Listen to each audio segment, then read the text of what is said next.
Today, we're diving into a really powerful framework for healing from trauma. Now, I know that journey can feel incredibly complex, just confusing, but we're going to break down a clear, structured way to move forward. So let's get into it. Have you ever felt totally overwhelmed by it all? Just lost in a fog of your own experiences? If you have, you are definitely not alone. It's such a common feeling when the path forward isn't clear and you're just dealing with all these symptoms, but you don't really know where they're coming from. But here's the good news. There is a way forward. What we're doing here is offering a kind of map, a framework that helps you chart your own past, really understand all the different layers of your experience, and, most importantly, take command of your own healing journey. It's about moving from that confusion to a place of control. Okay, so let's talk about that fog. A lot of the time, the biggest thing holding us back from healing is that we misunderstand the ailment itself. Right? If we don't know exactly what we're treating, all our efforts might be going in the wrong direction, or they might even be making things worse. The source material uses this amazing metaphor that just hits the nail on the head. It's like taking a pill for a backache when you actually have a headache. It's just not going to work. If you don't correctly identify what's wrong, you can't possibly find the right medicine. You might be putting all this energy into solving one problem when the real root cause is something else entirely. And the symptoms of being stuck in that fog, man, they are so real. It could show up as nightmares or flashbacks that just pull you right back into the past. Or maybe it's just a constant state of irritability, depression, or anxiety. You know something is deeply wrong, but you can't seem to find the right treatment because the origin is still hazy. And that's the bottom line right there. It is not enough to just know the symptoms. The only way to really break through that fog is to get crystal clear on the origin, the specific cause of each and every layer of that trauma. Which brings us right to our first big actionable step. You have to chart your past. This is all about taking those jumbled up, chaotic experiences and putting them into an order that actually makes sense. Now, the process itself sounds pretty simple, right? 1. Identify the unique origin of each trauma. 2. Arrange those layers in chronological order. But let's be real, the work itself can be incredibly intense. This act of just organizing everything is so powerful, it literally transforms a chaotic mess of memories into a clear timeline, a map of your life from the beginning until right now. And this work is deep. The source actually describes the feeling as being initiated within the initiation. That's how profound it is. It's a journey into your own history, and just getting it done is a huge, huge accomplishment. And you know, this is why it's a step that only you can do for yourself. No one else can draw your internal map. It's tough, for sure, but it is such a vital foundation. It's what empowers you to go out and find the right kind of help. So once you have that clarity, once you have that map, you can move on to step 2, assembling your crew. And the key idea here is to realize that you are the captain of this ship. So why is a crew so important? Well, because trying to navigate these waters all by yourself can be a total disaster. The sources are really clear on this. Isolation can actually be re-traumatizing. It can even add new layers of trauma on top of the ones you're already trying to heal.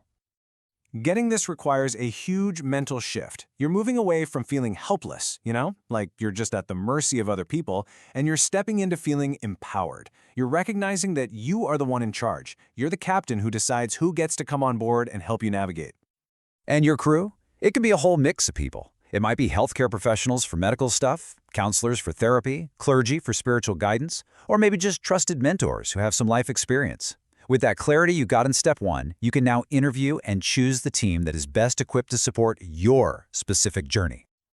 I mean, this quote just says it all, doesn't it? It's that defiant, powerful moment where you declare ownership. You're taking back control. You're saying, this is my life, and you're putting trauma back in its place. Okay, you've charted your past, you've assembled your crew. Now the third and final step is all about the journey itself. It's about acknowledging that this is an ongoing process and committing to just keep moving forward. And we have to be realistic here. Healing is not a straight line. It's just not. You should expect detours and bumpy roads and landslides. There are going to be moments when you feel like giving up. And you know what? That is totally okay. It's just part of the process. So to navigate all those challenges, you've got to hold on to these principles. First, pace yourself. This is not a race you have to win. It's a path you have to walk. Second, constantly remind yourself of your own inherent worth. You deserve to heal. And third, just keep taking steps. It doesn't matter how small they are. The direction is what matters, not the speed. Because really, at the heart of this entire thing is self-worth. Believing that you are worth the effort, that you are worth the fight. That is the fuel that will keep you going even when the road gets really, really tough. Now, to make that first step, charting your past even more precise, it really helps to understand a key distinction. So let's take a closer look at something called complex PTSD. The source material defines complex PTSD, or CPTSD, as something that comes from a very specific place. Repeated, long-term narcissistic injury that starts in childhood. It's that prolonged experience over time that creates all those multiple interwoven layers of trauma. And this difference is so important. Standard PTSD, that can develop at any point in your life from a traumatic event. But CPTSD, its roots are exclusively in repeated, prolonged trauma that you experience as a child. And this is a point this source really hammers home. You cannot develop CPTSD as an adult, not even from a really toxic relationship. The foundation for CPTSD is always laid during those developmental years of childhood. And so that's where we'll end it. The framework is all laid out. The map is in your hands. You are the captain.